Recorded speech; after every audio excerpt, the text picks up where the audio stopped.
ची आज शिवसेना भवनामध्ये बैठक घेतली जाते।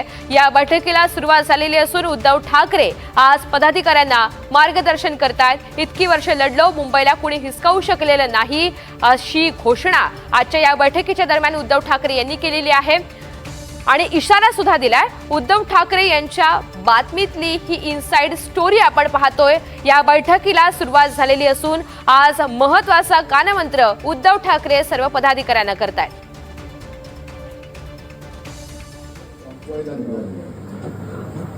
आणि हे स्वप्न मी काही सहन नाही करणार। तुम्ही 31 तारखेनंतर तुमच्यापैकी कोणी येऊ न येऊ, मी एकटा लढणार म्हणजे लढणार।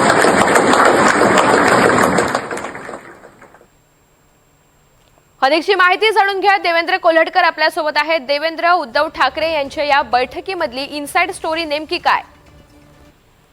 उद्धव ठाकरे यांनी त्यांच्या महत्त्वाच्या मुंबईतील पदाधिकाऱ्यांना नुकतंच मार्गदर्शन केलेलं आहे। आगामी निवडणुकांच्या पार्श्वभूमीवर प्रामुख्याने उद्धव ठाकरेंनी हे मार्गदर्शन केलेलं आहे आणि कुठल्याही परिस्थितीमध्ये मुंबई महानगरपालिकेमध्ये विजय मिळवायचा आहे अशा पद्धतीचा आशावाद जो आहे ते त्यांनी व्यक्त केलेला आहे। त्याचसोबत काहीही झालं तरी अब्दालीला, अॅनाकोंडाला, भाजपला हरवायचं म्हणजे हरवायचं।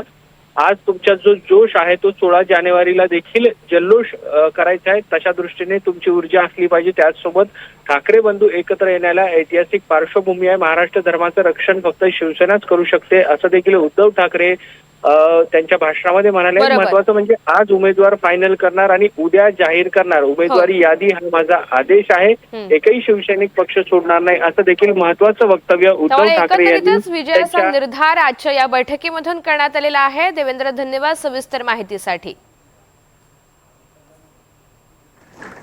पण तुळीचं बीज इकडे खडकावती फिरकावलं तरी ते रुजतं आणि असं फोकावतं की पाहता पाहता तमाम दौलत तबाह करून टाकतो।